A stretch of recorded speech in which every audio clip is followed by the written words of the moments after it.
ఇంకా మనం ఉన్నది ఉన్నట్టుగా మాట్లాడుకోవడం మంచిది. ఉన్నది ఉన్నట్టుగా మాట్లాడుకుంటే ఏం చెయ్యాలి అర్థమవుతుంది.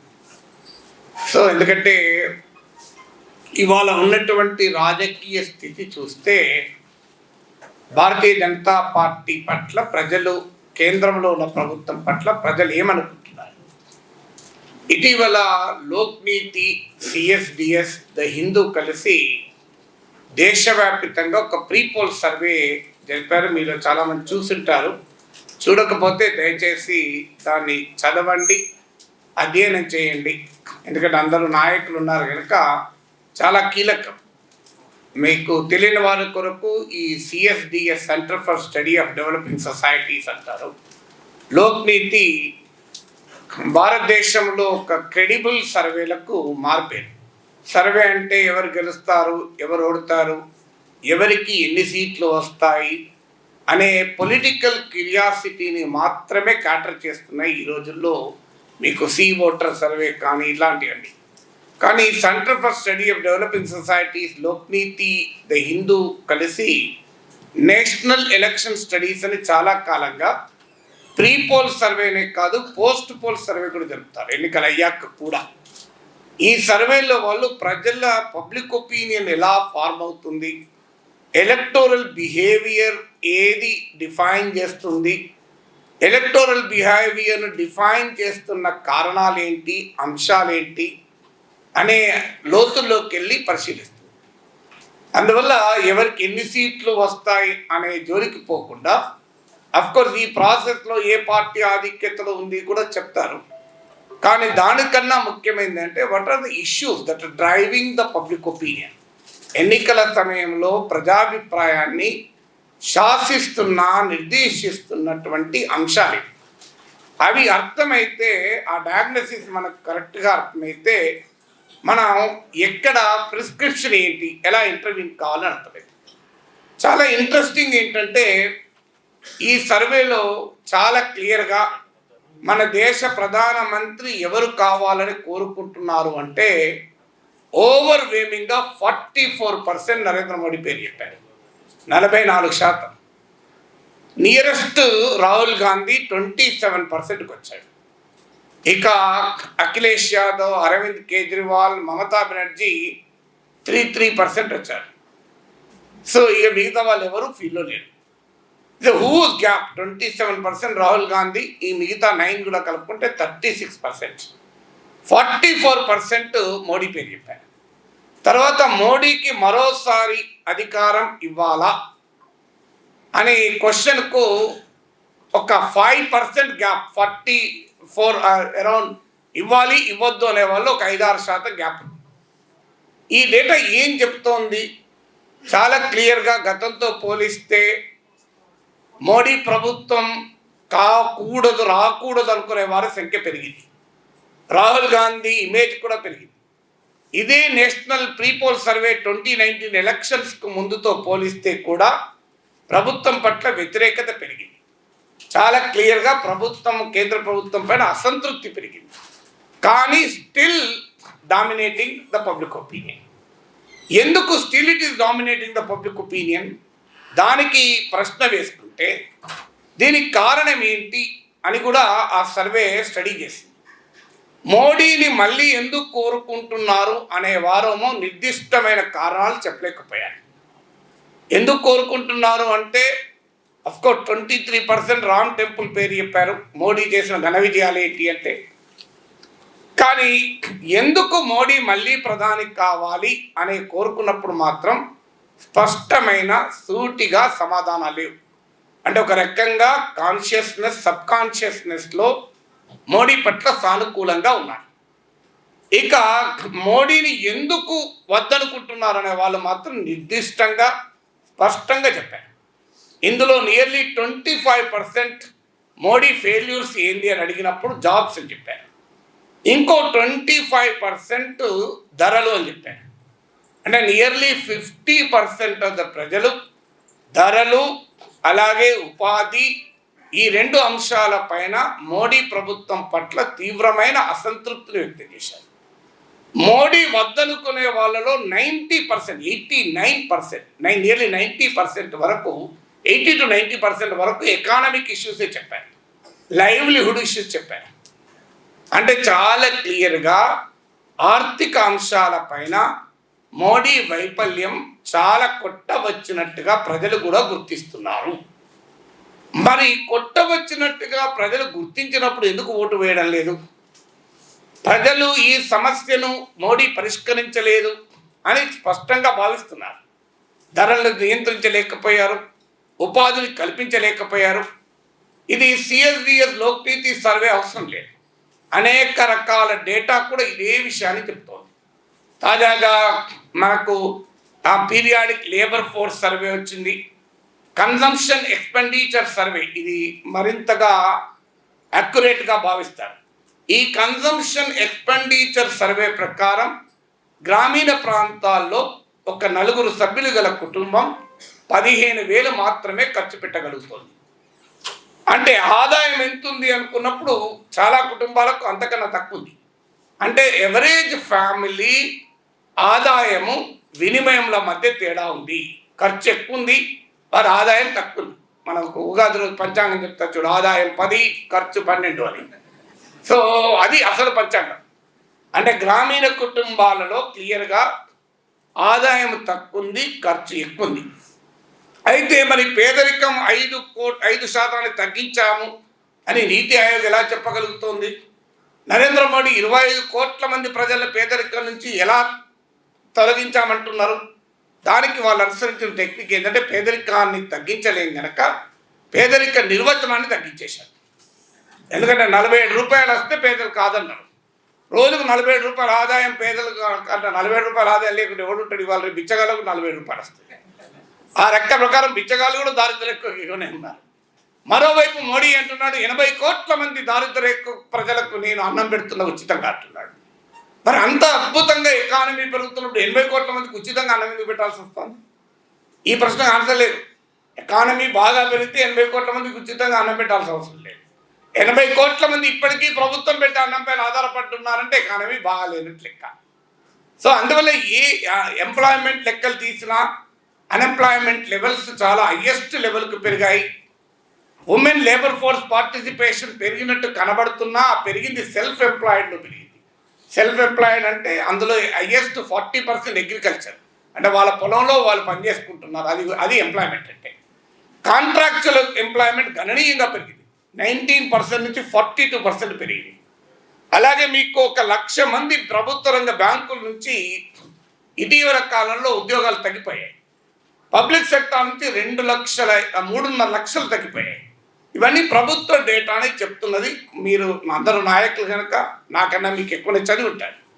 అందువల్ల జాబ్స్ అండ్ ఇన్ఫ్లేషన్ 2014-2024 మధ్య కాలంలో మీకు సిరియల్స్, రైస్ అండ్ సిరియల్స్, ఆహార ధాన్యాల ధరలు 54% పెరిగాయి, 77% కోడిగుడ్ల ధరలు పెరిగాయి, 67% మీట్ అండ్ ఫిష్ ధరలు పెరిగాయి, 80% పల్సర్ ధరలు పెరిగాయి. ఓవరాల్గా ఈ 10 ఏళ్లలో ఒక పెట్రోలియం ఉత్పత్తుల ధరలే మీరు తీసుకుంటే ఓవరాల్గా అంతర్జాతీయ, ఎందుకంటే అదొక ఇండికేటర్ ధరల పెరుగుదలకు మనకు చాలా సులభంగా చెప్పగలిగేది పెట్రోలియం ప్రైసెస్. అంతర్జాతీయ చమురు మార్కెట్లో భారతదేశం దిగుమతి చేసుకునే ముడి చమురు ధర 18% తగ్గింది. వాస్తవంగా $108 పర్ బ్యారెల్ మోడీ అధికారంలోకి వచ్చినప్పుడు ఇప్పటికి కూడా $90 పర్ బ్యారెల్ ఉంది, ఎన్నడూ $100 దాటలేదు. కానీ డీజిల్ 62% పెరిగింది, పెట్రోల్ 35% పెరిగింది. ఇంకా ఆ వివరాల్లోకి వెళ్ళకుండా ఒక్క ఏడాదిలో 2022-23 ఫిగర్ చెప్తున్నాను నేను. 1 ఇయర్లో 7.5 లక్షల కోట్ల రూపాయలు భారత ప్రజలు పెట్రోలు డీజిల్ పైన ఖర్చు పెడుతున్నారు. ఇందులో 4,30,00,000 కేంద్ర ప్రభుత్వం తీసుకుంటోంది, 3,20,000 కోట్లు రాష్ట్ర ప్రభుత్వాలు తీసుకుంటున్నాయి. ఇది 2018-19తో పోలిస్తే 30% ఎక్కువ, 30% ఎక్కువ. అంటే అంతర్జాతీయ చమురు మార్కెట్లో ముడి చమురు ధరలు తక్కువగా ఉన్న రోజుల్లో ఈ 5 ఏళ్లలోనే భారత ప్రజల నుంచి పెట్రోలు డీజిల్ పైనే 30% అధికంగా ప్రభుత్వాలు పన్నులు వసూలు చేశాయి. ఇక జిఎస్టీ ఎలా పెరుగుతుందో మనం చూస్తున్నాం. అందువల్ల jobs and inflation, economy, livelihood ఇష్యూస్లో మోడీ ప్రభుత్వ వైఫల్యం కొట్టవచ్చినట్టుగా కనబడుతోంది. అది మీకు సిఎస్డిఎస్ లోక్నీతి సర్వేలో రిఫ్లెక్ట్ అవుతుంది, పీరియాడిక్ లేబర్ ఫోర్స్ సర్వేలో, ఇలా అనేక రకాల సర్వేల్లో ఆథెంటిక్గా రిఫ్లెక్ట్ అవుతుంది. మరి అయినా కూడా ప్రజలు ఎందుకు మళ్ళీ 44% మోడీని ప్రైమ్ మినిస్టర్గా కోరుకుంటున్నారు? ఈ ప్రశ్నకు ఆన్సర్ వెతకాలి. అక్కడ మన ఇంటర్వెన్షన్ ఏంటనేది తెలియాలి. అంటే ప్రజలు ఆర్థిక అంశాలపైన, తమ దైనందిన జీవన సమస్యలపైన, తమ నిత్య జీవిత సమస్యలపైన కాకుండా మెటాఫిజికల్ అంశాలపైన రియాక్ట్ అవుతున్నారు. ఎంతమంది రాములు గారు చెప్పారు స్టార్టింగ్లో. అంటే ప్రజలు దేనిపైన రియాక్ట్ అవుతున్నారు అన్నది ఇక్కడ కీలకమైన అంశం. ప్రజలు రియాక్ట్ అవుతున్న దాంట్లో మోడీ ఎందుకు ప్రధానమంత్రి కావాలి, మోడీ చేసిన అతి గొప్ప పని ఏంటి అంటే 23% మంది రామ్ టెంపుల్ అని చెప్పారు. సో అందువల్ల ఆ సబ్కాన్షియస్ లెవెల్లో హిందూ మెజారిటేరియన్ ఐడెంటిటీని, హిందూ సుప్రీమసిస్ట్ ఐడెంటిటీని నిలబెట్టిన వ్యక్తిగా స్టిల్ మోడీ పట్ల మెజారిటీ ఓటర్లు ర్యాలీ అవుతున్నారు. ఈ విషయంలో బీజేపీ సక్సెస్ కాగలేదు. ఇది ఇప్పుడే కాదు, మీరు గమనిస్తే 2019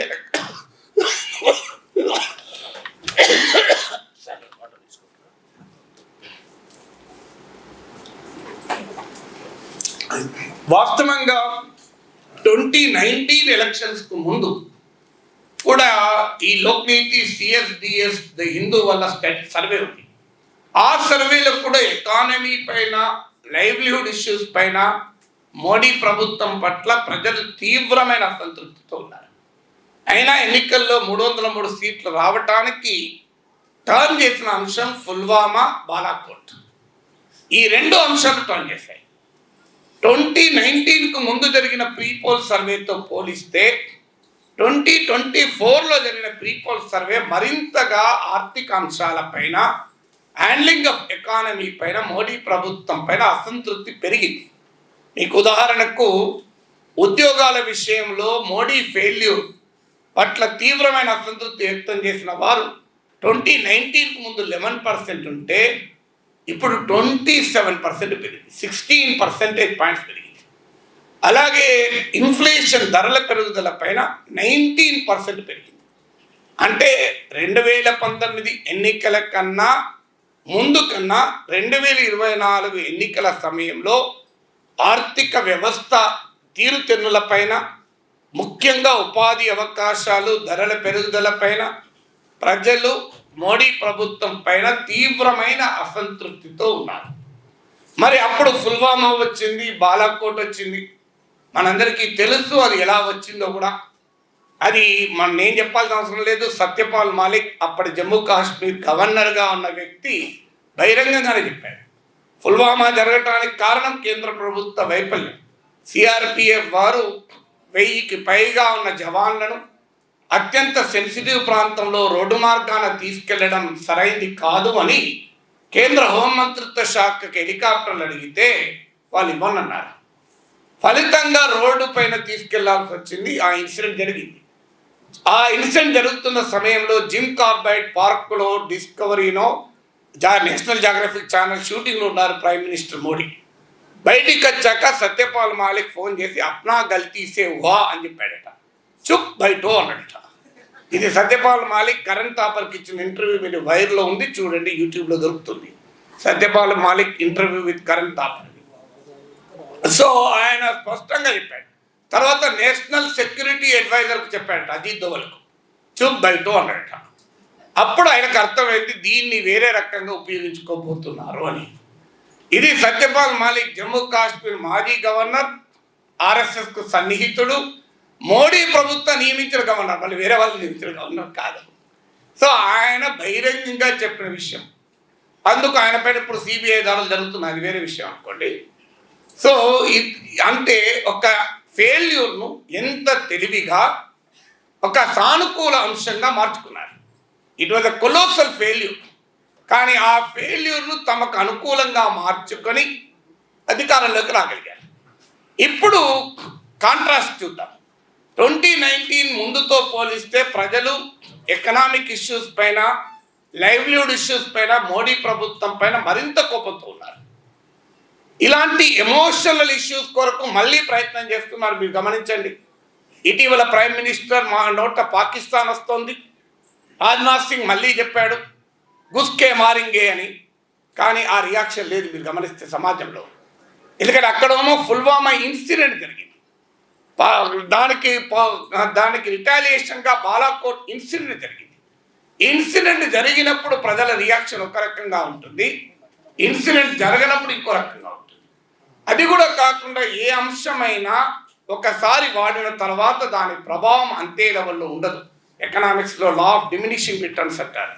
అంటే ఒక దాన్ని వాడిన తర్వాత మళ్ళీ వాడితే దాని రిటర్న్ డిమినిష్ అవుతాయి, తగ్గిపోతాయి. అందుకే మీరు ఈ మధ్య రాజ్నాథ్ సింగ్, ప్రధానమంత్రి మోడీ కూడా ఈ అంశాన్ని మళ్ళీ తీవ్రవాదులు వస్తే మేము పాకిస్తాన్ లోపలికి వెళ్ళి కొడతామని చెప్పారు. జనం కొట్టుకొని అన్నారు కానీ ఎవరు పట్టించుకోలేదు. ఇక సోషల్ మీడియాలో కూడా రియాక్షన్ లేదు మీరు గమనిస్తే. అలాగే మళ్ళీ పాకిస్తాన్, చైనా ఈసారి ఆ రెండు సరిపోదని చెప్పి శ్రీలంక కూడా పట్టుకొచ్చారు. కచ్చి దీవులు అని ఒక దీవి మీరు చదివి ఉంటారు. అది హిందూ మహాసముద్రంలో భారత Sri Lanka, India Sri Lanka maritime border line IMBLకు దగ్గరలో ఉంటుంది. ఇది 74-76లో కుదిరిన ఒప్పందాల ప్రకారం కాంగ్రెస్ పార్టీ వాళ్ళు ఇచ్చేసిండ్రు అని చెప్పి మొదలుపెట్టారు. తమిళనాడులో చాలా పార్టీలు మాట్లాడతాయి, ఇంక్లూడింగ్ DMK మాట్లాడతాయి. కానీ ఒక దేశ ప్రధానమంత్రి ఇలాంటి ఒక సెన్సిటివ్ ఫారెన్ పాలసీ ఇష్యూను ఎన్నికల సమయంలో తీసుకొచ్చారు. ఇది ఏ రకంగా భారత ప్రయోజనాలకు కాపాడుతుంది? వెంటనే శ్రీలంకలో ఉన్న మీడియా ఎడిటోరియల్ రాశాయి, ఒక పెద్ద దేశం, పొరుగు దేశం మన పైకి వస్తుంది, ఇకనైనా మనం చైనా సహకారానికి గట్టిగా తీసుకోవాలి అని. అంటే ఒక రకంగా చైనా ఇన్ఫ్లుయెన్స్ శ్రీలంకలో పెరగటానికి మన ప్రధానమంత్రి మోడీ స్టేట్మెంట్ ఉపయోగపడ్డది. ఇది మళ్ళీ ఏదో ప్రత్యర్థులు మాత్రం చైనా ఏజెంట్ అంటారు. విచిత్రం ఏంటంటే, అయ్యా నీవే కదా, నీ చర్యల వల్లనే చైనాకు శ్రీలంక మరింత క్లోజ్ అవుతుంది కదా, మరి దానికి ఆన్సర్ ఏంటి? అసలు ఇదే మోడీ ప్రభుత్వం 2015లో కోర్టులో ఒక పిటిషన్ కచ్చితీవుల మీద నడుస్తుంటే దాంట్లో అఫిడవిట్ వేశారు. కచ్చితీవులు వెనక్కు తీసుకుంటారా అని అడిగితే, అసలు వెనక్కు తీసుకునడానికి ఏముంది, మనం శ్రీలంకకు ఏ భూభాగము ఇవ్వలేదు కనుక తీసుకునేది ఉండదు అని చెప్పారు. ఇది 2015లో కోర్టులో ఇచ్చిన అఫిడవిట్. 2022లో రాజ్యసభలో ఇచ్చిన జవాబులో చెప్పారు, కచ్చితీవులు భారత శ్రీలంక జల సరిహద్దుకు శ్రీలంక వైపు ఉంటుంది అని. అది రిటర్న్గా ఇచ్చిన రిప్లై. విచిత్రం ఏంటంటే, ఇదే మోడీ ప్రభుత్వం కచ్చితీవులు శ్రీలంకదని చెప్తుంది. వాస్తవంగా ఆ దీవిలో శ్రీలంక వాళ్ళు ఉండరు, ఇండియా వాళ్ళు ఉండరు. ఏమైనా వెళ్తే మత్స్యకారులు వెళ్ళి చేపలు పట్టుకోవడమే. దాన్ని కూడా ఇవాళ ఇష్యూగా ముందుకు తీసుకొచ్చారు. కానీ అది తమిళనాడులకు మించి బయట ఎక్కడ రెసిడెన్స్ ఉంటుందని అనుకోను. తమిళనాడులో కూడా ఎంత రెసిడెన్స్ ఉంటుంది, ఎందుకంటే మోడీ అనకముందు నుంచి DMK అంటుంది అదే మాట. సో ఎందుకు ఈ మాట చెప్తున్నంటే, మళ్ళీ ఎమోటివ్ ఇష్యూస్ ముందుకు వస్తున్నాయి. నేను టీవీ ఛానల్లో ధర్మపురి అరవింద్ ఇంటర్వ్యూ చేశాను. ఆయన ఓపెన్ చెప్తున్నాడు, ఇక నేను జై శ్రీరామ్ అంటలేదు సార్, నేను ఇప్పుడు శ్రీకృష్ణ కండవ వేసుకొని తిరుగుతున్నాను, ఇప్పుడు రామాలయం అయిపోయింది మా ఎజెండా, ఇప్పుడు మధుర ఉంది అని చెప్తున్నాడు. బహిరంగంగానే చెప్పాడు ఆయన, నేను ఇప్పుడు జై శ్రీరాముని కండవ వేసుకోవడం మానేశానని. అంటే ఏమి తెలియజేస్తుంది ఇది? ఎప్పుడైతే ఎకానమీ అండ్ లైవ్లీహుడ్ ఇష్యూస్ పైన ప్రజల నుంచి అసంతృప్తి వస్తుందో, ఆ ప్రజల అసంతృప్తిని తన వైపు తిప్పుకోవటానికి మళ్ళీ భారతీయ జనతా పార్టీ తన సహజ ఎజెండాను రంగంలోకి తీస్తోంది. అందుకే ఉమ్మడి పౌరస్మృతి అంటోంది. అన్ఫార్చునేట్లీ ఎక్కడ దీనికి కౌంటర్ క్యాంపెయిన్లో లోపం ఉంది. ఉమ్మడి పౌరస్మృతి అనుడితోనే మేము ఉమ్మడి పౌరస్మృతిని వ్యతిరేకిస్తున్నామని మనం అంటాం. నిజంగా మనం వ్యతిరేకిస్తామా? భారతదేశంలో ఏ ప్రగతిశీలవాది కూడా ఉమ్మడి పౌరస్మృతి వ్యతిరేకం కాదు. విచిత్రమైన వ్యతిరేకమని మనం భ్రమపడుతున్నాం. కారణం ఏంటి? మోడీ ప్రభుత్వం తీసుకొచ్చే ఉమ్మడి పౌరస్మృతి వేరు, ఉమ్మడి పౌరస్మృతి వేరు. There is a difference between uniform civil code and BJP authored uniform civil code. ఈ రెండు ఒకటే కాదు. కానీ అది తెలియక చాలామంది ప్రోగ్రెసివ్ లీడర్స్ కూడా యూనిఫామ్ సివిల్ కోడ్ మీద వ్యతిరేకం. ఎలా వ్యతిరేకం ఉంటుందండి? నాకు అర్థం కాదు. మత ఛాందసవాదంతో ఉండే పర్సనల్ లాస్ ఉండాలని మనం కోరుకుంటామా? అసలు భారతదేశంలో ప్రగతిశీలవాదులే కదా మహిళల ఐక్యత కొరకు అన్ని విషయాల్లో పోరాడింది. కానీ ఆ ట్రాప్లో పడుతున్నాం. ఆ ట్రాప్లో పడకూడదు. ఏమనాలంటే we are for uniform civil code, కానీ యూనిఫామ్లీ ఈక్వల్ సివిల్ కోడ్ కావాలని కోరుకుంటున్నాం. చర్చ యూనిఫామ్ సివిల్ కోడ్ కావాలా వద్దని కాదు, యూనిఫామ్ సివిల్ కోడ్ కావాలా, యూనిఫామ్లీ ఈక్వల్ సివిల్ కోడ్ కావాలా, యూనిఫామ్లీ అన్ఈక్వల్ సివిల్ కోడ్ కావాలా, ఇది తేల్చండి అని చెప్పాలి. మీరు నేను చెప్పింది నమ్మకపోతే మీరు uniform civil code in people's democracy .in అని కొట్టండి. అందరికీ తెలుసు పీపుల్స్ డెమోక్రసీ ఎవరి పత్రిక, అందులో ఉంటుంది communist never oppose uniform civil code అని. నేను చెప్పింది అబద్ధమైతే మీరు చదవండి. కానీ ఇది ఎంతమంది ఒప్పుకుంటున్నారు? కారణం ఏంటి అంటే ఈ యూనిఫామ్ సివిల్ కోడ్ మోడీ ప్రభుత్వం తెచ్చేదే యూనిఫామ్ సివిల్ కోడ్ అనుకొని అది అన్యాయంగా ఉందని మనం మాట్లాడుతున్నాం. కానీ ఎప్పుడు కూడా నెగటివ్ క్యాంపెయిన్తో ఒక రకంగా భారతీయ జనతా పార్టీ ప్రచారానికి బలం చేకూరుతుంది. చూడు వీళ్ళంతా మైనారిటీ అపీజ్మెంటు. ఎందుకంటే బీజేపీ ఎక్కడ పెరిగింది మీరు హిస్టరీలోకి వెళ్ళండి. 1984 అటల్ బిహారీ వాజ్పేయి లాంటి ముసుగు తోడుకొని గాంధీయ సోషలిజం అనే నినాదం ఇస్తే బీజేపీకి 2 సీట్లు వచ్చాయి. కానీ రాజీవ్ గాంధీ 2 పనులు చేశాడు. ఒకటి, షాబాను కేసులో సుప్రీంకోర్టు చారిత్రాత్మక తీర్పు చెప్పి ముస్లిం మహిళలకు కూడా మెయింటెనెన్స్ హక్కు ఉంటుంది అంటే ముస్లిం ఫండమెంటలిజానికి తలవంచి రాజీవ్ గాంధీ ప్రభుత్వం పార్లమెంట్లో షాబాను తీర్పుకు పనిచేయకుండా ఉండేందుకు చట్టం చేశాడు. దానితో భారతీయ జనతా పార్టీకి బ్రహ్మాండమైన అవకాశం వచ్చింది. చూడు మైనారిటీలకు ముస్లింల అపీల్మెంట్కి ఎలా తలవంచుతున్నారు. ఆ తర్వాత ఎక్కడ హిందూ ఓడిపోతుందో అని అయోధ్య, బాబ్రీ మసీద్, రామ జన్మభూమి వివాదాస్పద డిస్ప్యూటెడ్ ఏరియా ఉన్న దాని తాళాలు తెరిచి అక్కడ పూజలకు అనుమతించింది రాజీవ్ గాంధీ ప్రభుత్వం. ఈ 2 పనుల వల్ల జరిగింది ఏంటంటే భారతీయ జనతా పార్టీ హిందూ కన్సాలిడేషన్ పెరిగి 1984లో 7.5% ఓట్లతో 2 సీట్లు తెచ్చుకున్న బీజేపీ 89కి వచ్చే వరకు 85 సీట్లు తెచ్చుకోవాలి, 85 సీట్లు తెచ్చుకోవాలి. అంటే ఎక్కడ ఈ యూనిఫామ్ సివిల్ కోడ్ను వ్యతిరేకించడము అనే దానిపైన బీజేపీకి ఒక అప్పర్ హ్యాండ్ ఏమొస్తుంది చూడండి. ఈ సెక్యులర్ పార్టీస్, ప్రోగ్రెసివ్గా ఆలోచించే వాళ్ళంతా మైనారిటీస్కు అనుకూలము, మైనారిటీ ఫండమెంటలిజానికి అనుకూలము అని ఒక ముద్ర వేసి హిందూ మెజారిటీ ఓటర్ను అట్రాక్ట్ చేయగలుగుతున్నారు. ఇది లోపం ఎక్కడ? లోపం ఐడియాలజీలో కాదు, లోపం అవగాహనలో కాదు, లోపం కమ్యూనికేషన్లో. సరిగా అర్థం చేసుకోలేక చెప్పాల్సింది అంటే అయ్యా నిన్న నేను అడిగాను ధర్మపురి అరవింద్ ఇదే యూనిఫామ్ సివిల్ కోడ్ గురించి ఆయన మాట్లాడితే మా మేనిఫెస్టోలో ఉందని నేను అన్నాను. యూనిఫామ్ సివిల్ కోడ్ కావాలా అండి? గోవాలో ఉన్న యూనిఫామ్ సివిల్ కోడ్లో మీ ప్రభుత్వం బాగా మెచ్చుకుంటున్న యూనిఫామ్ సివిల్ కోడ్లో ఏముందో తెలుసా?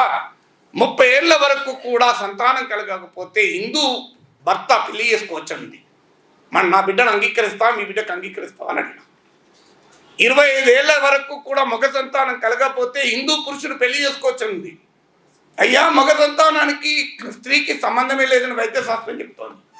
ఇది గోవాలో ఉన్న యూనిఫామ్ సివిల్ కోడ్. పార్లమెంటు సాక్షిగా కేంద్ర మంత్రులు పొగిడిన యూనిఫామ్ సివిల్ కోడ్ ఉంది. ఈ యూనిఫామ్ సివిల్ కోడ్ను నేను ఎలా అంగీకరించాలి అని అడిగాను. నా హిందూ అక్క చెల్లెలకు అన్యాయం జరిగే యూనిఫామ్ సివిల్ కోడ్ నేను ఎందుకు అంగీకరించాలి అని అడిగాను. మీరు చెప్పండి, నా హిందూ అక్క చెల్లెలకు అన్యాయం చేసే యూనిఫామ్ సివిల్ కోడ్ మీరు తెస్తానికి నేను ఒప్పుకోవాలా?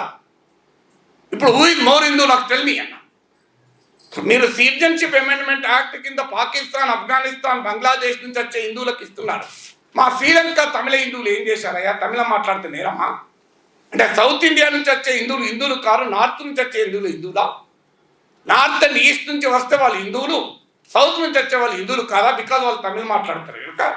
అంటే వాళ్ళు దేవనాగరి లిపిలో రాయాలి, హిందీ రావాలి వాళ్ళకు అంటే ఆన్సర్ లేదు. అందువల్ల కమ్యూనికేషన్లో ఉన్న లోపం ఏంటి అంటే యూనిఫామ్ అంటే దీనికి కారణం ఏంటి? ఒక తత్వవేత్త అంటాడు, the concrete study of concrete conditions in essence of science అంటారు. నిర్దిష్ట పరిస్థితుల నిర్దిష్ట అధ్యయనమే శాస్త్రం. నిర్దిష్టంగా ఉమ్మడి పౌరస్మృతి ఏమిటి అని చదవకుండా మేము ఉమ్మడి పౌరస్మృతికి వ్యతిరేకము అని. నాకు తెలిసినంత వరకు ప్రగతిశీలంగా ఆలోచించే ఎవరు కూడా ఉమ్మడి పౌరస్మృతి వ్యతిరేకం కాదు. అయితే యూనిఫామ్లీ అన్ఈక్వల్ సివిల్ కోడ్కు వ్యతిరేకం. ఒక మతానికి సంబంధించిన పర్సనల్ లాస్ అన్ని మతాలపైన రుద్దే విధానానికి వ్యతిరేకం. ఏ మతంలోనైనా రాజ్యాంగ విలువలైన సమానత్వానికి వ్యతిరేకంగా ఉన్న చట్టాలు, అది మెజారిటీ మతంలో ఉండని, మెజారిటీ మతం పర్సనల్ లాలో ఉండని, మైనారిటీ మతం పర్సనల్ లాలో ఉండే, రైట్ టు ఈక్వాలిటీకి వ్యతిరేకంగా ఉంటే దాన్ని మనం వ్యతిరేకించాలి. రైట్ టు ఈక్వాలిటీ అనేది ప్రాతిపదిక అవుతుంది తప్ప మతం ప్రాతిపదిక కాదు. ఇవాళ ప్రభుత్వం తేవాలనుకుంటున్న యూనిఫామ్ సివిల్ కోడ్కు రైట్ టు ఈక్వాలిటీ లాంటి రాజ్యాంగ సూత్రాలు ప్రాతిపదిక కాదు, మెజారిటీ మత సూత్రమే ప్రాతిపదిక. దాన్ని మనం వ్యతిరేకించాలి. అయ్యా, అది మెజారిటీ మతమా మైనారిటీ మతమా అని కాదు, రాజ్యాంగ మౌలిక సూత్రమైన సమానత్వానికి అనుకూలంగా ఉందా లేదా అన్నది. అందువల్లే యూనిఫామ్లీ అన్ఈక్వల్ సివిల్ కోడ్ తేవాలని మీరు చూస్తున్నారు. ఒక మతం సివిల్ కోడ్లో ఈక్వాలిటీ లేకపోయినా దాన్ని రుద్దాలని చూస్తున్నారు. యూనిఫామ్లీ ఈక్వల్ సివిల్ కోడ్ అన్ని మతాలకు కావాలని మేమంటున్నాం అని చెప్పగలగాలి. సో అలా కమ్యూనికేషన్లో ఉండేటువంటి ఇలా చెప్పినప్పుడు ఆటోమేటిక్గా ప్రజల్లో కూడా ప్రశ్న వస్తుంది. ఈ సిఎస్డిఎస్ సర్వే ఇంకొక ఇంట్రెస్టింగ్ పాయింట్ చెప్తాను. హిందూ రాష్ట్రాలు ఎంతమంది కోరుతున్నారు అని అడిగారు. 11% మాత్రమే హిందూ రాష్ట్రం కావాలి అని కోరారు. అంటే 44% ప్రధానమంత్రిగా మోడీ కావాలని కోరుకుంటున్నారు. అదే సమయంలో భారతదేశంలో మెజారిటీ ప్రజలు సిఎస్డిఎస్ లోక్నీతి సర్వే ప్రకారం ప్లూరాలిటీ ఉండాలి అన్నారు. అంటే ఇది ఒక ఆశ్చర్యకరమైన పారాడాక్స్ మనకు కనబడుతుంది. ఒకవైపు దేశ ప్లూరాలిటీని నాశనం చేసి దేశంని 1 నేషన్ 1 రిలీజన్ 1 నేషన్ 1 లాంగ్వేజ్, రాష్ట్రాలకు హక్కులు లేని ఒక ఏకీకృత రాజ్యం కోరుకుంటున్న రాజకీయాన్నేమో ప్రజలు ఇప్పటికీ తిరస్కరించడం లేదు. కానీ ప్రజలు ఏమంటున్నారు, మళ్ళీ మాకు వైవిధ్యభరితమైన భారతదేశం కావాలి అంటున్నారు. అంటే glass half full half empty. మనం ఆనందించాల్సిన అంశం ఏంటంటే ఇప్పటికీ భారత ప్రజలు ప్లూరాలిటీని కోరుకుంటున్నారు. ఇప్పటికీ భారత ప్రజలు లౌకిక తత్వాన్ని కోరుకుంటున్నారు. మాకు హిందూ రాష్ట్ర కావాలని అనడం లేదు, ఇంక్లూడింగ్ మెజారిటీ హిందువులు కూడా అనడం లేదు. కానీ హిందూ ఐడెంటిటీని సపోర్ట్ చేస్తున్నారు, హిందూ సుప్రిమసీని సపోర్ట్ చేస్తున్నారు. దీన్ని ఎలా అర్థం చేసుకోవాలి? హిందూ రాష్ట్రాన్ని కోరుకోవడం లేదు, మత రాజ్యాన్ని కోరుకోవడం లేదు, వైవిధ్యభరితమైన భారతదేశాన్ని కోరుకుంటున్నారు. మతమే పౌరసత్వానికి ప్రాతిపదిక అనే అధికారంలో ఉన్న వారి ఆలోచనధారను అంగీకరించడం లేదు. నీవు ఏ మతమైనా భారతదేశంలో జీవించవచ్చు అన్నది ఇప్పటికీ మెజారిటీ భారతీయులు భావిస్తున్నారు ఈ సర్వే ప్రకారం. కానీ అదే సమయంలో మళ్ళీ హిందూ ఐడెంటిటీని అపోహల్ చేసినందుకు మోడీ పట్ల జయ కొడుతున్నారు. దీన్ని ఎలా అర్థం చేసుకోవాలి? ఎలా అర్థం చేసుకోవాలంటే దేశంలో కోట్లాది మంది ప్రజలు మత విశ్వాసాలను గౌరవిస్తున్నారు తప్ప మతోన్మాదాన్ని గౌరవించడం లేదు. ప్రజలు మత విశ్వాసాలకు ఆకర్షితులవుతున్నారు తప్ప మతోన్మాదానికి మతరాజ్య సిద్ధాంతానికి ఆకర్షితులు కావడం లేదు. ఇవాళన్న స్టేజ్ ఇది. నెక్స్ట్ స్టేజ్ ఏమవుతుంది? ఎన్నికల్లో గెలిస్తే ఐ థింక్ ఇలా ఉంటుందని అనుకోరు. మెజారిటీ ప్రజలు కూడా మతరాజ్యాన్ని భావించవచ్చు. ఎందుకంటే మీరు చూడండి, డామినెంట్ ఐడియాస్ పాలక ఆలోచనలు శాసిస్తాయి. ఎందుకంటే ఇటీవల ప్యూ రీసెర్చ్ అనే ఒక ఇంటర్నేషనల్ ఆర్గనైజేషన్ స్టడీ, ఆ ప్యూ రీసెర్చ్ ఏం చెప్పిందంటే మెజారిటీ ప్రజలు భారతదేశంలో నిరంకుశత్వాన్ని కావాలని కోరుకుంటున్నారు. ఏం చెప్పాలి దీనికి? People of India want dictatorship. నిరంకుశత్వం వస్తేనే సమాజం సరిగా ఉంటుంది. ప్రజలుగా మనం ఉన్నది ఉన్నట్టుగా మాట్లాడుకోవడం మంచిది. ఉన్నది ఉన్నట్టుగా మాట్లాడుకుంటే ఏం చెయ్యాలి అర్థమవుతుంది. సో ఎందుకంటే ఇవాళ ఉన్నటువంటి రాజకీయ స్థితి చూస్తే భారతీయ జనతా పార్టీ పట్ల ప్రజలు, కేంద్రంలో ఉన్న ప్రభుత్వం పట్ల ప్రజలు ఏమనుకుంటున్నారు? ఇటీవల లోక్నీతి, సిఎస్డిఎస్, ద హిందూ కలిసి దేశవ్యాప్తంగా ఒక ప్రీపోల్ సర్వే జరిపారు. మీలో చాలామంది చూసుంటారు. చూడకపోతే దయచేసి దాన్ని చదవండి. అధ్యయనం చేయండి. ఎందుకంటే అందరూ నాయకులు ఉన్నారు కనుక చాలా కీలకం. మీకు తెలియని వారి కొరకు ఈ CSDS centre for study of developing societies అంటారు. లోక్నీతి భారతదేశంలో ఒక క్రెడిబుల్ సర్వేలకు మార్పేరు. సర్వే అంటే ఎవరు గెలుస్తారు, ఎవరు ఓడతారు, ఎవరికి ఎన్ని సీట్లు వస్తాయి అనే పొలిటికల్ క్యూరియాసిటీని మాత్రమే క్యాటర్ చేస్తున్నాయి ఈ రోజుల్లో. మీకు ఓటర్ సర్వే కానీ ఇలాంటివన్నీ. కానీ centre for study of developing societies, Lokniti, the Hindu కలిసి నేషనల్ ఎలక్షన్ స్టడీస్ అని చాలా కాలంగా ప్రీ పోల్ సర్వేనే కాదు, పోస్ట్ పోల్ సర్వే కూడా జరుపుతారు ఎన్నికలు అయ్యాక కూడా. ఈ సర్వేలో వాళ్ళు ప్రజల పబ్లిక్ ఒపీనియన్ ఎలా ఫార్మ్ అవుతుంది, ఎలక్టోరల్ బిహేవియర్ ఏది డిఫైన్ చేస్తుంది, ఎలక్టోరల్ బిహేవియర్ను డిఫైన్ చేస్తున్న కారణాలేంటి, అంశాలేంటి అనే లోతుల్లోకి వెళ్ళి పరిశీలిస్తుంది. అందువల్ల ఎవరికి ఎన్ని సీట్లు వస్తాయి అనే జోలికి పోకుండా, అఫ్కోర్స్ ఈ ప్రాసెస్లో ఏ పార్టీ ఆధిక్యతలో ఉంది కూడా చెప్తారు. కానీ దానికన్నా ముఖ్యమైనది అంటే what are the issues that are driving the public opinion. ఎన్నికల సమయంలో ప్రజాభిప్రాయాన్ని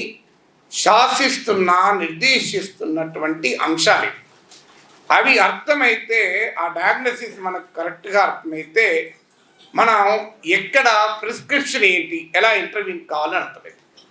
చాలా ఇంట్రెస్టింగ్ ఏంటంటే ఈ సర్వేలో చాలా క్లియర్గా మన దేశ ప్రధానమంత్రి ఎవరు కావాలని కోరుకుంటున్నారు అంటే ఓవర్వేమింగ్గా 44% నరేంద్ర మోడీ పేరు చెప్పారు, 44%.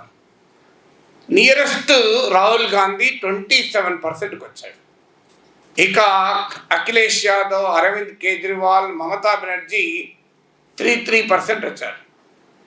సో ఇక మిగతా వాళ్ళు ఎవరు ఫీల్డ్లో లేరు. ఇది హ్యూజ్ గ్యాప్. 27% రాహుల్ గాంధీ, ఈ మిగతా 9 కూడా కలుపుకుంటే 36%. 44% మోడీ పేరు చెప్పారు.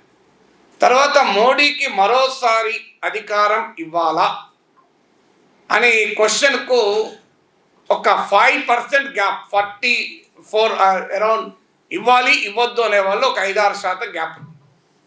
ఈ డేటా ఏం చెప్తోంది?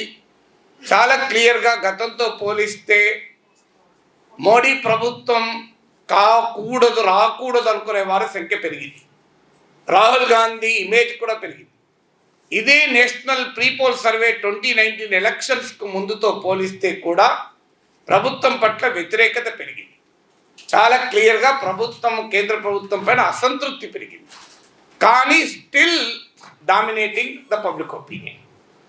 ఎందుకు still it is dominating the public opinion? దానికి ప్రశ్న వేసుకుంటే దీనికి కారణం ఏంటి అని కూడా ఆ సర్వే స్టడీ చేసింది.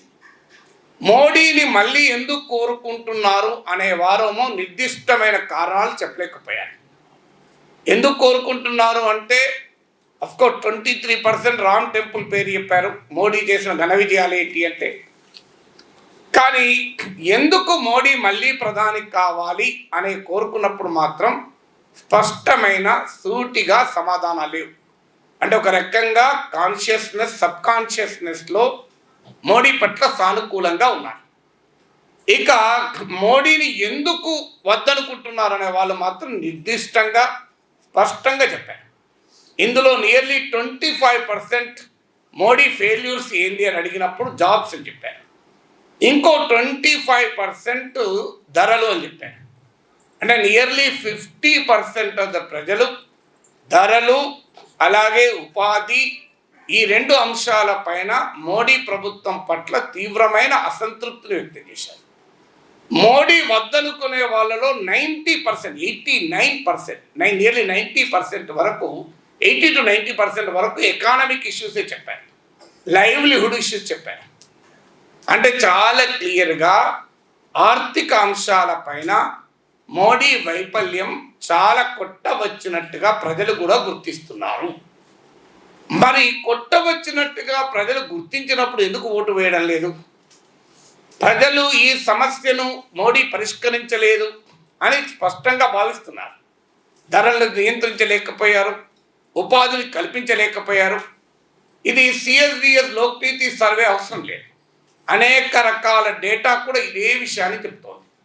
తాజాగా మనకు ఆ పీరియాడిక్ లేబర్ ఫోర్స్ సర్వే వచ్చింది, కన్జంప్షన్ ఎక్స్పెండిచర్ సర్వే, ఇది మరింతగా అక్యురేట్గా భావిస్తారు.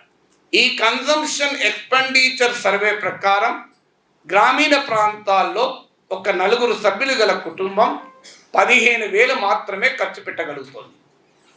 అంటే ఆదాయం ఎంతుంది అనుకున్నప్పుడు చాలా కుటుంబాలకు అంతకన్నా తక్కువ ఉంది. అంటే ఎవరేజ్ ఫ్యామిలీ ఆదాయము వినిమయంల మధ్య తేడా ఉంది.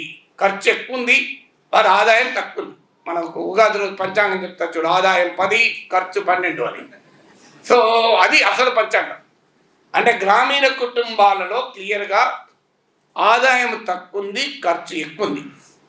అయితే మరి పేదరికం 5% తగ్గించాము అని నీతి ఆయోగ్ ఎలా చెప్పగలుగుతోంది? నరేంద్ర మోడీ 25 కోట్ల మంది ప్రజల పేదరికం నుంచి ఎలా తొలగించామంటున్నారు? దానికి వాళ్ళు అనుసరించిన టెక్నిక్ ఏంటంటే పేదరికాన్ని తగ్గించలేం కనుక పేదరిక నిర్వచనాన్ని తగ్గించేశారు. ఎందుకంటే 47 రూపాయలు వస్తే పేదలు కాదన్నారు. రోజుకు 47 రూపాయల ఆదాయం పేదలకు అంటే 47 రూపాయల ఆదాయం లేకుండా ఎవడు ఉంటాడు? ఇవాళ బిచ్చగాళ్ళకు 47 రూపాయలు వస్తాయి. ఆ లెక్క ప్రకారం బిచ్చగాళ్ళు కూడా దారిద్ర్య ఎక్కువగానే ఉన్నారు. మరోవైపు మోడీ అంటున్నాడు 80 కోట్ల మంది దారిద్ర్య ప్రజలకు నేను అన్నం పెడుతున్న ఉచితంగా అంటున్నాడు. మరి అంత అద్భుతంగా ఎకానమీ పెరుగుతున్నప్పుడు 80 కోట్ల మందికి ఉచితంగా అన్నం ఎందుకు పెట్టాల్సి వస్తుంది? ఈ ప్రశ్నకు ఆన్సర్ లేదు. ఎకానమీ బాగా పెరిగితే 80 కోట్ల మందికి ఉచితంగా అన్నం పెట్టాల్సిన అవసరం లేదు. 80 కోట్ల మంది ఇప్పటికీ ప్రభుత్వం పెట్టే అన్నంపైన ఆధారపడుతున్నారంటే ఎకానమీ బాగాలేనట్టు లెక్క. సో అందువల్ల ఏ ఎంప్లాయ్మెంట్ లెక్కలు తీసినా అన్ఎంప్లాయ్మెంట్ లెవెల్స్ చాలా హయ్యెస్ట్ లెవెల్కి పెరిగాయి. ఉమెన్ లేబర్ ఫోర్స్ పార్టిసిపేషన్ పెరిగినట్టు కనబడుతున్నా పెరిగింది సెల్ఫ్ ఎంప్లాయిడ్లో పెరిగింది. సెల్ఫ్ ఎంప్లాయిడ్ అంటే అందులో హయ్యెస్ట్ 40% అగ్రికల్చర్, అంటే వాళ్ళ పొలంలో వాళ్ళు పనిచేసుకుంటున్నారు. అది ఎంప్లాయ్మెంట్. అంటే కాంట్రాక్చువల్ ఎంప్లాయ్మెంట్ గణనీయంగా పెరిగింది. 19% నుంచి 42% పెరిగింది. అలాగే మీకు 1,00,000 మంది ప్రభుత్వ రంగ బ్యాంకుల నుంచి ఇటీవల కాలంలో ఉద్యోగాలు తగ్గిపోయాయి. పబ్లిక్ సెక్టార్ నుంచి 3.5 లక్షలు తగ్గిపోయాయి. ఇవన్నీ ప్రభుత్వ డేటా అని చెప్తున్నది. మీరు అందరూ నాయకులు కనుక నాకన్నా మీకు ఎక్కువనే చదివి ఉంటారు. అందువల్ల జాబ్స్ అండ్ ఇన్ఫ్లేషన్ 2014-2024 మధ్య కాలంలో మీకు సిరియల్స్, రైస్ అండ్ సిరియల్స్, ఆహార ధాన్యాల ధరలు 54% పెరిగాయి. 77% కోడిగుడ్ల ధరలు పెరిగాయి. 67% మీట్ అండ్ ఫిష్ ధరలు పెరిగాయి. 80% పల్సర్ ధరలు పెరిగాయి. ఓవరాల్గా ఈ 10 ఏళ్లలో ఒక పెట్రోలియం ఉత్పత్తుల ధరలే మీరు తీసుకుంటే ఓవరాల్గా ఎందుకంటే అదొక ఇండికేటర్, ధరల పెరుగుదలకు మనకు చాలా సులభంగా చెప్పగలిగేది పెట్రోలియం ప్రైసెస్. అంతర్జాతీయ చమురు మార్కెట్లో భారతదేశం దిగుమతి చేసుకునే ముడి చమురు ధర 18% తగ్గింది. వాస్తవంగా $108 పర్ బ్యారెల్ మోడీ అధికారంలోకి వచ్చినప్పుడు ఇప్పటికి కూడా $90 పర్ బ్యారెల్ ఉంది. ఎన్నడూ $100 దాటలేదు. కానీ డీజిల్ 62% పెరిగింది, పెట్రోల్ 35% పెరిగింది.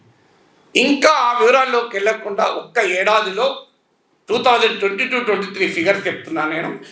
1 ఇయర్లో 7.5 లక్షల కోట్ల రూపాయలు భారత ప్రజలు పెట్రోలు డీజిల్ పైన ఖర్చు పెడుతున్నారు. ఇందులో 4,30,00,000 కేంద్ర ప్రభుత్వం తీసుకుంటోంది, 3,20,000 కోట్లు రాష్ట్ర ప్రభుత్వాలు తీసుకుంటున్నాయి. ఇది 2018-19తో పోలిస్తే 30% ఎక్కువ, 30% ఎక్కువ. అంటే అంతర్జాతీయ చమురు మార్కెట్లో ముడి చమురు ధరలు తక్కువగా ఉన్న రోజుల్లో ఈ 5 ఏళ్లలోనే భారత ప్రజల నుంచి పెట్రోలు డీజిల్ పైనే 30% అధికంగా ప్రభుత్వాలు పన్నులు వసూలు చేశాయి. ఇక జిఎస్టీ ఎలా పెరుగుతుందో మనం చూస్తున్నాం. అందువల్ల jobs and inflation, economy, livelihood ఇష్యూస్లో మోడీ ప్రభుత్వ వైఫల్యం కొట్టవచ్చినట్టుగా కనబడుతోంది. అది మీకు సిఎస్డిఎస్ లోక్నీతి సర్వేలో రిఫ్లెక్ట్ అవుతుంది, పీరియాడిక్ లేబర్ ఫోర్స్ సర్వేలో, ఇలా అనేక రకాల సర్వేల్లో ఆథెంటిక్గా రిఫ్లెక్ట్ అవుతుంది. మరి అయినా కూడా ప్రజలు ఎందుకు మళ్ళీ 44% మోడీని ప్రైమ్ మినిస్టర్గా కోరుకుంటున్నారు? ఈ ప్రశ్నకు ఆన్సర్ వెతకాలి. అక్కడ మన ఇంటర్వెన్షన్ ఏంటనేది తెలియాలి. అంటే ప్రజలు ఆర్థిక అంశాలపైన, తమ దైనందిన జీవన సమస్యలపైన తమ నిత్య జీవిత సమస్యలపైన కాకుండా మెటాఫిజికల్ అంశాలపైన రియాక్ట్ అవుతున్నారు. ఎంతమంది రాములు గారు చెప్పారు స్టార్టింగ్లో. అంటే ప్రజలు దేనిపైన రియాక్ట్ అవుతున్నారు అన్నది ఇక్కడ కీలకమైన అంశం. ప్రజలు రియాక్ట్ అవుతున్న దాంట్లో మోడీ ఎందుకు ప్రధానమంత్రి కావాలి, మోడీ చేసిన అతి గొప్ప పని ఏంటి అంటే 23% మంది రామ్ టెంపుల్ అని చెప్పారు. సో అందువల్ల ఆ సబ్కాన్షియస్ లెవెల్లో హిందూ మెజారిటేరియన్ ఐడెంటిటీని, హిందూ సుప్రీమసిస్ట్ ఐడెంటిటీని నిలబెట్టిన వ్యక్తిగా స్టిల్ మోడీ పట్ల మెజారిటీ ఓటర్లు ర్యాలీ అవుతున్నారు. ఈ విషయంలో బీజేపీ సక్సెస్ కాగలేదు. ఇది ఇప్పుడే కాదు, మీరు గమనిస్తే 2019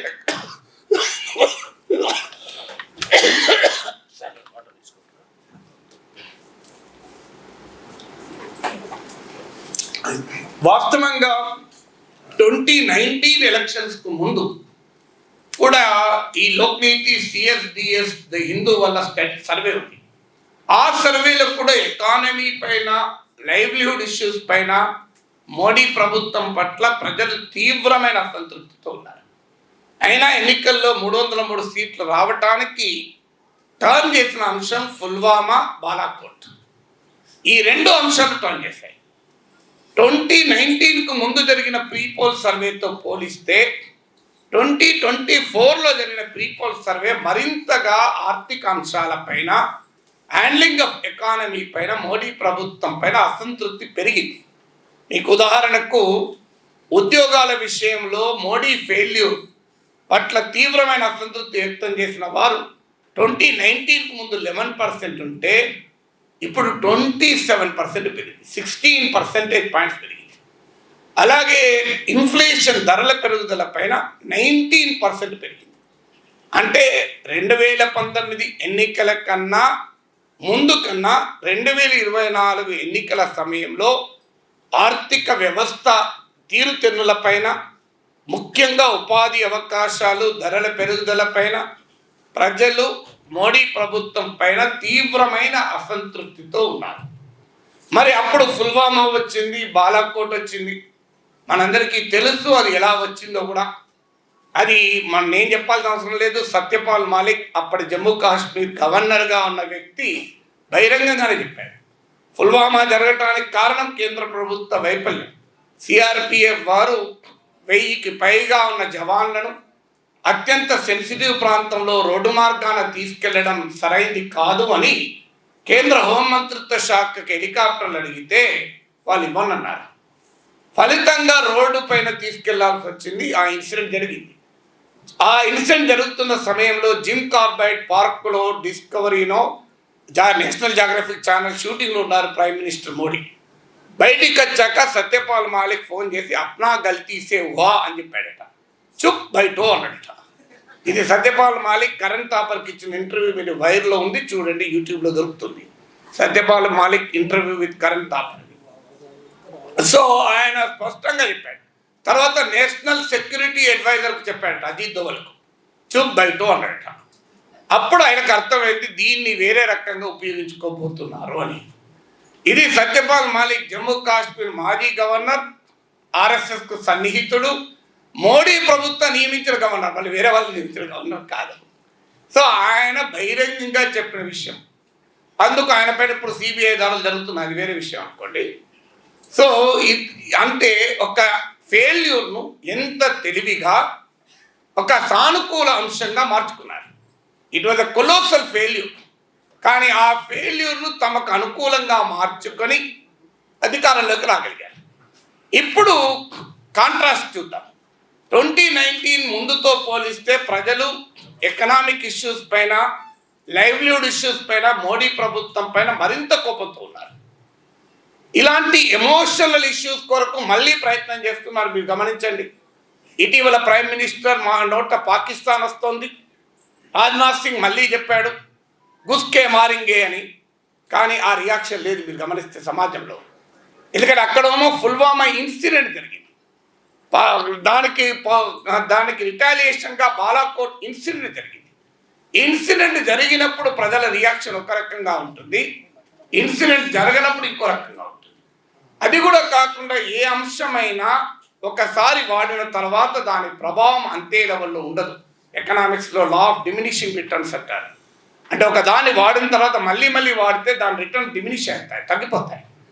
అందుకే మీరు ఈ మధ్య రాజ్నాథ్ సింగ్, ప్రధానమంత్రి మోడీ కూడా ఈ అంశాన్ని మళ్ళీ తీవ్రవాదులు వస్తే మేము పాకిస్తాన్ లోపలికి వెళ్ళి కొడతామని చెప్పారు. జనం కొట్టుకోండి అన్నారు కానీ ఎవరు పట్టించుకోలేదు.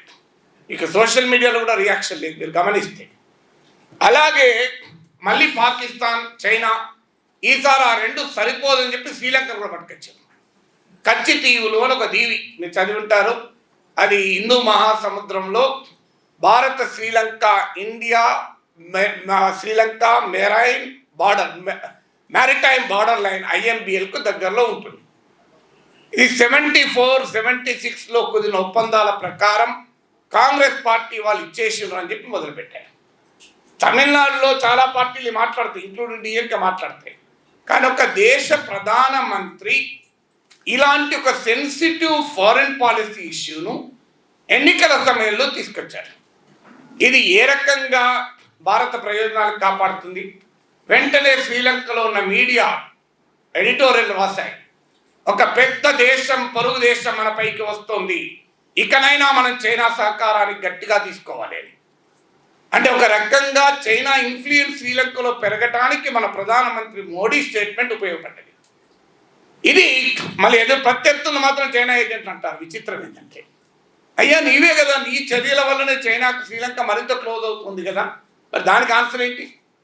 అసలు ఇదే మోడీ ప్రభుత్వం 2015లో కోర్టులో ఒక పిటిషన్ కచ్చితీవుల మీద నడుస్తుంటే దాంట్లో అఫిడవిట్ వేశారు. కచ్చితీవులు వెనక్కు తీసుకుంటారా అని అడిగితే, అసలు వెనక్కు తీసుకునడానికి ఏముంది, మనం శ్రీలంకకు ఏ భూభాగము ఇవ్వలేదు కనుక తీసుకునేది ఉండదు అని చెప్పారు. ఇది 2015లో కోర్టులో ఇచ్చిన అఫిడవిట్. 2022లో రాజ్యసభలో ఇచ్చిన జవాబులో చెప్పారు, కచ్చితీవులు భారత శ్రీలంక జల సరిహద్దుకు శ్రీలంక వైపు ఉంటుంది అని. అది రిటర్న్గా ఇచ్చిన రిప్లై. విచిత్రం ఏంటంటే, ఇదే మోడీ ప్రభుత్వం కచ్చితీవులు శ్రీలంకదని చెప్తుంది. వాస్తవంగా ఆ దీవిలో శ్రీలంక వాళ్ళు ఉండరు, ఇండియా వాళ్ళు ఉండరు. ఏమైనా వెళ్తే మత్స్యకారులు వెళ్ళి చేపలు పట్టుకోవడమే. దాన్ని కూడా ఇవాళ ఇష్యూగా ముందుకు తీసుకొచ్చారు. కానీ అది తమిళనాడులకు మించి బయట ఎక్కడ రెసిడెన్స్ ఉంటుందని అనుకోను. తమిళనాడులో కూడా ఎంత రెసిడెన్స్ ఉంటుంది, ఎందుకంటే మోడీ అనక ముందర నుంచి DMK అంటుంది అదే మాట. సో ఎందుకు ఈ మాట చెప్తున్నంటే, మళ్ళీ ఎమోటివ్ ఇష్యూస్ ముందుకు వస్తున్నాయి. నేను టీవీ ఛానల్లో ధర్మపురి అరవింద్ ఇంటర్వ్యూ చేశాను. ఆయన ఓపెన్ చెప్తున్నాడు, ఇక నేను జై శ్రీరామ్ అంటలేదు సార్, నేను ఇప్పుడు శ్రీకృష్ణ కండవ వేసుకొని తిరుగుతున్నాను, ఇప్పుడు రామాలయం అయిపోయింది మా ఎజెండా, ఇప్పుడు మధుర ఉంది అని చెప్తున్నాడు. బహిరంగంగానే చెప్పాడు ఆయన, నేను ఇప్పుడు జై శ్రీరామ్, శ్రీరాముని కండవ వేసుకోవడం మానేశానని. అంటే ఏమి తెలియజేస్తుంది ఇది? ఎప్పుడైతే ఎకానమీ అండ్ లైవ్లీహుడ్ ఇష్యూస్ పైన ప్రజల నుంచి అసంతృప్తి వస్తుందో, ఆ ప్రజల అసంతృప్తిని తన వైపు తిప్పుకోవటానికి మళ్ళీ భారతీయ జనతా పార్టీ తన సహజ ఎజెండాను రంగంలోకి తీస్తుంది. అందుకే ఉమ్మడి పౌరస్మృతి అంటోంది. అన్ఫార్చునేట్లీ ఎక్కడ దీనికి కౌంటర్ క్యాంపెయిన్లో లోపం ఉంది. ఉమ్మడి పౌరస్మృతి అనుడితోనే మేము ఉమ్మడి పౌరస్మృతిని వ్యతిరేకిస్తున్నామని మనం అంటాం. నిజంగా మనం వ్యతిరేకిస్తామా? భారతదేశంలో ఏ ప్రగతిశీలవాది కూడా ఉమ్మడి పౌరస్మృతి వ్యతిరేకం కాదు. విచిత్రమైన వ్యతిరేకమైన మనం భ్రమపడుతున్నాం. కారణం ఏంటి? మోడీ ప్రభుత్వం తీసుకొచ్చే ఉమ్మడి పౌరస్మృతి వేరు, ఉమ్మడి పౌరస్మృతి వేరు. There is a difference between uniform civil code and BJP authored uniform civil code. ఈ రెండు ఒకటే కాదు. కానీ అది తెలియక చాలామంది ప్రోగ్రెసివ్ లీడర్స్ కూడా యూనిఫామ్ సివిల్ కోడ్ మేము వ్యతిరేకం.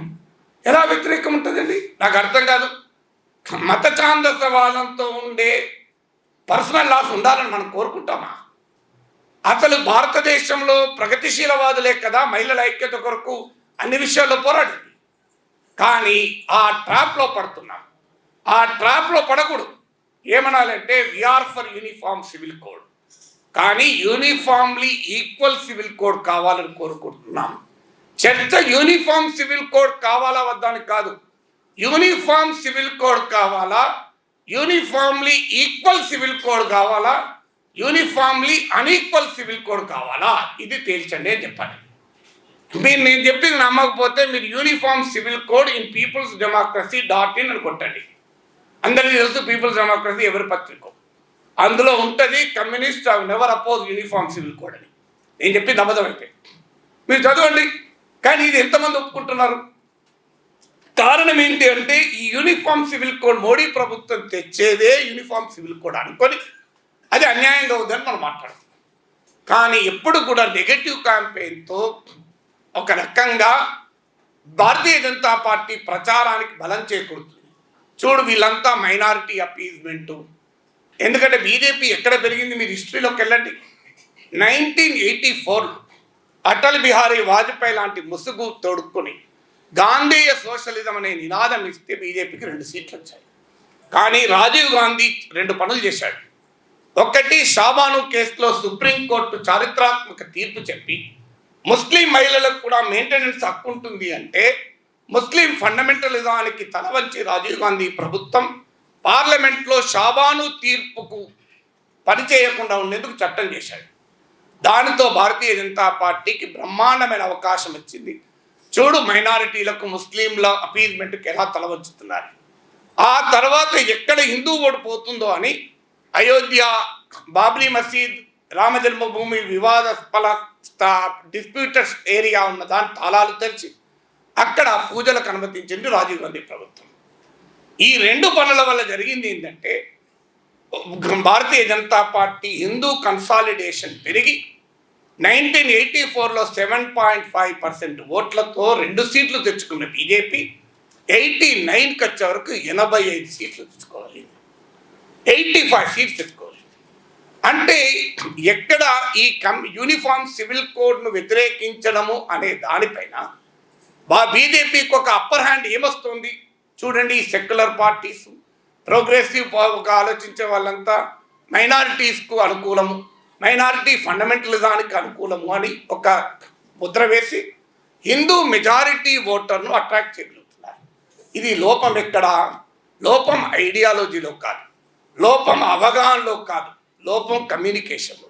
సరిగా అర్థం చేసుకోలేక చెప్పాల్సింది అంటే అయ్యా నిన్న నేను అడిగాను ధర్మపురి అరవింద్ ఇదే యూనిఫామ్ సివిల్ కోడ్ గురించి ఆయన మాట్లాడితే మా మేనిఫెస్టోలో ఉందని నేను అన్నాను. యూనిఫామ్ సివిల్ కోడ్ కావాలా అండి? గోవాలో ఉన్న యూనిఫామ్ సివిల్ కోడ్లో మీ ప్రభుత్వం బాగా మెచ్చుకుంటున్న యూనిఫామ్ సివిల్ కోడ్లో ఏముందో తెలుసా? 30 ఏళ్ల వరకు కూడా సంతానం కలగకపోతే హిందూ భర్త పెళ్లి చేసుకోవచ్చండి. నా బిడ్డను అంగీకరిస్తా, మీ బిడ్డకు అంగీకరిస్తావా అని అడిగిన. 25 ఏళ్ల వరకు కూడా మగ సంతానం కలగకపోతే హిందూ పురుషుడు పెళ్లి చేసుకోవచ్చండి. అయ్యా మగ సంతానానికి స్త్రీకి సంబంధమే లేదని వైద్యశాస్త్రం చెప్తోంది. ఇది గోవాలో ఉన్న యూనిఫామ్ సివిల్ కోడ్. పార్లమెంటు సాక్షిగా కేంద్ర మంత్రులు పొగిడిన యూనిఫామ్ సివిల్ కోడ్ ఉంది. ఈ యూనిఫామ్ సివిల్ కోడ్ను నేను ఎలా అంగీకరించాలి అని అడిగాను. నా హిందూ అక్క చెల్లెలకు అన్యాయం జరిగే యూనిఫామ్ సివిల్ కోడ్ నేను ఎందుకు అంగీకరించాలి అని అడిగాను. మీరు చెప్పండి, నా హిందూ అక్క చెల్లెలకు అన్యాయం చేసే యూనిఫామ్ సివిల్ కోడ్ మీరు తెస్తానని ఒప్పుకోవాలా? ఇప్పుడు హూ ఇస్ మోర్ హిందూ నాకు టెల్ మీ అన్న. మీరు సిటిజన్షిప్ అమెండ్మెంట్ యాక్ట్ కింద పాకిస్తాన్, ఆఫ్ఘనిస్తాన్, బంగ్లాదేశ్ నుంచి వచ్చే హిందువులకు ఇస్తున్నారు. మా శ్రీలంక తమిళ హిందువులు ఏం చేశారయ్యా? తమిళం మాట్లాడితే నేరమ్మా? అంటే సౌత్ ఇండియా నుంచి వచ్చే హిందువులు కాదు, నార్త్ నుంచి వచ్చే హిందువులా? నార్త్ అండ్ ఈస్ట్ నుంచి వస్తే వాళ్ళు హిందువులు, సౌత్ నుంచి వచ్చే వాళ్ళు హిందువులు కాదా? బికాజ్ వాళ్ళు తమిళ మాట్లాడతారు కనుక. అంటే వాళ్ళు దేవనాగరి లిపిలో రాయాలి, హిందీ రావాలా వాళ్ళకు? అంటే ఆన్సర్ లేదు. అందువల్ల కమ్యూనికేషన్లో ఉన్న లోపం ఏంటి అంటే యూనిఫామ్ అంటే దీనికి కారణం ఏంటి? ఒక తత్వవేత్త అంటాడు, the concrete study of concrete conditions in essence of science అంటారు. నిర్దిష్ట పరిస్థితుల నిర్దిష్ట అధ్యయనమే శాస్త్రం. నిర్దిష్టంగా ఉమ్మడి పౌరస్మృతి ఏమిటి అని చదవకుండా మేము ఉమ్మడి పౌరస్మృతికి వ్యతిరేకము అని. నాకు తెలిసినంత వరకు ప్రగతిశీలంగా ఆలోచించే ఎవరు కూడా ఉమ్మడి పౌరస్మృతి వ్యతిరేకం కాదు. అయితే యూనిఫామ్లీ అన్ఈక్వల్ సివిల్ కోడ్కు వ్యతిరేకం. ఒక మతానికి సంబంధించిన పర్సనల్ లాస్ అన్ని మతాలపైన రుద్దే విధానానికి వ్యతిరేకం.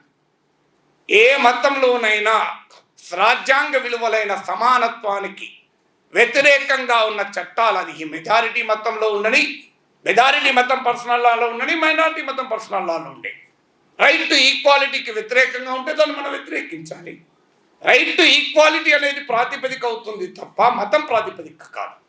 ఇవాళ ప్రభుత్వం తేవాలనుకుంటున్న యూనిఫామ్ సివిల్ కోడ్కు రైట్ టు ఈక్వాలిటీ లాంటి రాజ్యాంగ సూత్రాలు ప్రాతిపదిక కాదు, మెజారిటీ మత సూత్రమే ప్రాతిపదిక. దాన్ని మనం వ్యతిరేకించాలి. అయ్యా అది మెజారిటీ మతమా మైనారిటీ మతమా అని కాదు, రాజ్యాంగ మౌలిక సూత్రమైన సమానత్వానికి అనుకూలంగా ఉందా లేదా అన్నది. అందువల్లే యూనిఫామ్లీ అన్ఈక్వల్ సివిల్ కోడ్ తేవాలని మీరు చూస్తున్నారు. ఒక మతం సివిల్ కోడ్లో ఈక్వాలిటీ లేకపోయినా దాన్ని రుద్దాలని చూస్తున్నారు. యూనిఫామ్లీ ఈక్వల్ సివిల్ కోడ్ అన్ని మతాలకు కావాలని మేమంటున్నాం అని చెప్పగలగాలి. సో అలా కమ్యూనికేషన్లో ఉండేటువంటి ఇలా చెప్పినప్పుడు ఆటోమేటిక్గా ప్రజల్లో కూడా ప్రశ్న వస్తుంది. ఈ సిఎస్డిఎస్ సర్వే ఇంకొక ఇంట్రెస్టింగ్ పాయింట్ చెప్తాను. హిందూ రాష్ట్రాలు ఎంతమంది కోరుతున్నారు అని అడిగారు. 11% మాత్రమే హిందూ రాష్ట్రం కావాలి అని కోరారు. అంటే 44% ప్రధానమంత్రిగా మోడీ కావాలని కోరుకుంటున్నారు. అదే సమయంలో భారతదేశంలో మెజారిటీ ప్రజలు సిఎస్డిఎస్ లోక్నీతి సర్వే ప్రకారం ప్లూరాలిటీ ఉండాలి అన్నారు. అంటే ఇది ఒక ఆశ్చర్యకరమైన పారాడాక్స్ మనకు కనబడుతుంది. ఒకవైపు దేశ ప్లూరాలిటీని నాశనం చేసి దేశంని 1 నేషన్ 1 రిలీజన్ 1 నేషన్ 1 లాంగ్వేజ్ రాష్ట్రాలకు హక్కులు లేని ఒక ఏకీకృత రాజ్యం కోరుకుంటున్న రాజకీయాన్నేమో ప్రజలు ఇప్పటికీ తిరస్కరించడం లేదు. కానీ ప్రజలు ఏమంటున్నారు, మళ్ళీ మాకు వైవిధ్యభరితమైన భారతదేశం కావాలి అంటున్నారు. అంటే glass half full half empty. మనం ఆనందించాల్సిన అంశం ఏంటంటే ఇప్పటికీ భారత ప్రజలు ప్లూరాలిటీని కోరుకుంటున్నారు. ఇప్పటికీ భారత ప్రజలు లౌకిక తత్వాన్ని కోరుకుంటున్నారు. మాకు హిందూ రాష్ట్రం కావాలని అనడం లేదు, ఇంక్లూడింగ్ మెజారిటీ హిందువులు కూడా అనడం లేదు. కానీ హిందూ ఐడెంటిటీని సపోర్ట్ చేస్తున్నారు, హిందూ సుప్రిమసీని సపోర్ట్ చేస్తున్నారు. దీన్ని ఎలా అర్థం చేసుకోవాలి? హిందూ రాష్ట్రాన్ని కోరుకోవడం లేదు, మతరాజ్యాన్ని కోరుకోవడం లేదు, వైవిధ్యభరితమైన భారతదేశాన్ని కోరుకుంటున్నారు. మతమే పౌరసత్వానికి ప్రాతిపదిక అనే అధికారంలో ఉన్న వారి ఆలోచన ధారను అంగీకరించడం లేదు. నీవు ఏ మతమైనా భారతదేశంలో జీవించవచ్చు అన్నది ఇప్పటికీ మెజారిటీ భారతీయులు భావిస్తున్నారు ఈ సర్వే ప్రకారం. కానీ అదే సమయంలో మళ్ళీ హిందూ ఐడెంటిటీని అపోహల్ చేసినందుకు మోడీ పట్ల జయ కొడుతున్నారు. దీన్ని ఎలా అర్థం చేసుకోవాలి? ఎలా అర్థం చేసుకోవాలంటే దేశంలో కోట్లాది మంది ప్రజలు మత విశ్వాసాలను గౌరవిస్తున్నారు తప్ప మతోన్మాదాన్ని గౌరవించడం లేదు. ప్రజలు మత విశ్వాసాలకు ఆకర్షితులవుతున్నారు తప్ప మతోన్మాదానికి మతరాజ్య సిద్ధాంతానికి ఆకర్షితులు కావడం లేదు. ఇవాళున్న స్టేజ్ ఇది. నెక్స్ట్ స్టేజ్ ఏమవుతుంది? ఎన్నికల్లో గెలిస్తే ఐ థింక్ ఇలా ఉంటుందని అనుకోరు. మెజారిటీ ప్రజలు కూడా మతరాజ్యాన్ని భావించవచ్చు. ఎందుకంటే మీరు చూడండి, డామినెంట్ ఐడియాస్ పాలక ఆలోచనలు శాసిస్తాయి. ఎందుకంటే ఇటీవల ప్యూ రీసెర్చ్ అనే ఒక ఇంటర్నేషనల్ ఆర్గనైజేషన్ స్టడీ, ఆ ప్యూ రీసెర్చ్ ఏం చెప్పిందంటే మెజారిటీ ప్రజలు భారతదేశంలో నిరంకుశత్వాన్ని కావాలని కోరుకుంటున్నారు. ఏం చెప్పాలి దీనికి? People of India want dictatorship. నిరంకుశత్వం వస్తేనే సమాజం సరిగా ఉంటుంది. ప్రజల